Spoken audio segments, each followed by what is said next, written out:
చేసేటప్పుడు భారత రాజ్యాంగం పట్ల విశ్వాసం విధేయత కలిగి ఉంటానని శ్రద్ధాశక్తులతోటి రాగద్వేషాలకు అతీతంగా నమ్మకంతో శ్రద్ధతో పనిచేస్తానని రాజ్యాంగం సాక్షిగా లేదా దేవుడు సాక్షిగా ప్రమాణ స్వీకారం చేసినటువంటి నోటితోనే ఎంత కుటిల నీతితోటి మాట్లాడుతున్నాడో ఒకసారి గమనించండి. అధికారంలోకి రావడానికి రాగద్వేషాలకు అతీతంగా పనిచేస్తా, కులమతాలకు అతీతంగా పనిచేస్తా, సమభావంతో ఉంటా, అందరినీ అభివృద్ధి చేయడానికి కృషి చేస్తా. ఇవి చంద్రబాబు నాయుడు గారు అధికారంలోకి రావడానికి చెప్పినటువంటి మాటలు. ఇక రాజకీయ విమర్శల జోలి మనకొద్దు, సంపద సృష్టిస్తా, ఈ అబద్ధాల జోలి మనకొద్దు. కానీ రాజ్యాంగ పరిధిలో మనం మాట్లాడుకుందాం. రాజ్యాంగం పట్ల విశ్వాసం విధేయత కలిగి ఉంటానని నమ్మకం శ్రద్ధాశక్తులతోటి సమభావంతో పనిచేస్తానని ప్రమాణం చేసినటువంటి నోటితోనే చంద్రబాబు నాయుడు గారు తన కార్యకర్తల సమావేశంలో ఇంత కొండబద్దలు కొట్టినట్టుగా ప్రభుత్వాధినేత అయి ఉండి మరి ఎవరో అడిగారంట, పసుపు బిళ్ళ పెట్టుకొని వస్తే పనులు చేస్తారని చెప్పేసి అంటున్నారు కదండి. మరి ఆ విధంగా ఏమి పనులు చేయడం లేదు.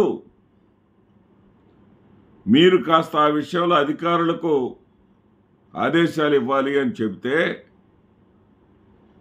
ఖచ్చితంగా ఇస్తానని చెప్తూ దానికి కొనసాగింపుగా ఈ మాటలు అన్నాడు చంద్రబాబు నాయుడు గారు. ఏమని అన్నారు? ప్రత్యక్షంగా కానీ పరోక్షంగా కానీ వైఎస్ఆర్సీపీకి చెందినటువంటి వారికి అంటే వైఎస్ఆర్సీపీకి ఓట్లేసిన వారికి కూడా, అంటే ఈ రాష్ట్రంలో 40% మంది వైఎస్ఆర్సీపీకి ఓట్లు వేశారు, 45% మంది తెలుగుదేశం పార్టీకి ఓట్లు వేశారు. ఇక్కడ నేను జనసేన బీజేపీలకు వచ్చిన ఓట్లు కలపల. అంటే ఇతను ఆ 45% తెలుగుదేశం పార్టీకి ఓట్లు వేసిన వాళ్ళకే పనిచేస్తారన్నమాట. మరలా ఇంకొక విషయం ఏమన్నారంటే, ఈ 40% మందికి కానీ మనం పనిచేస్తే పాముకి పాలు పోసి పెంచినట్లే.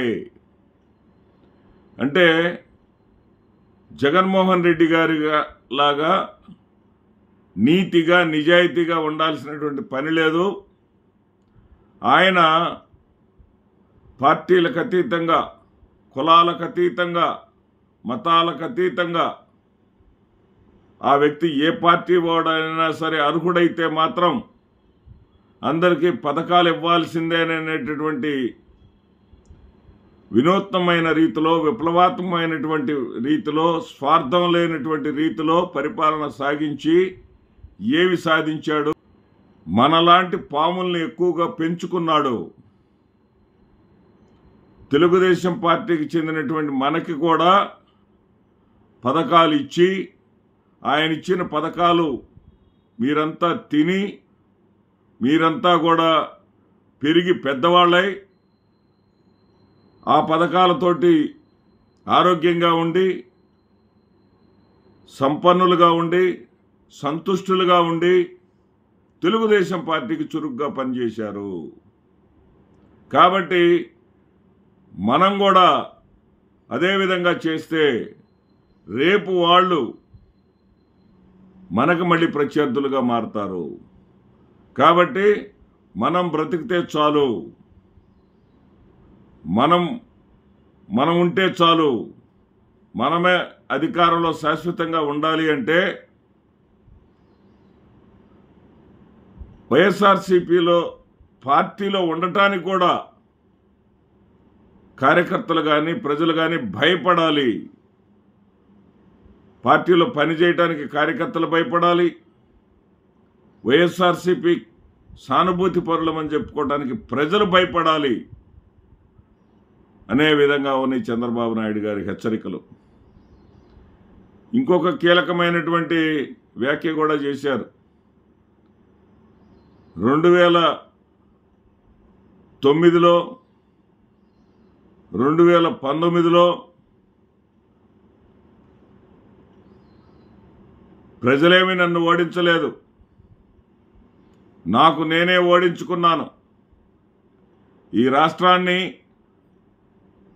అభివృద్ధి వైపు పరుగులెత్తిద్దామని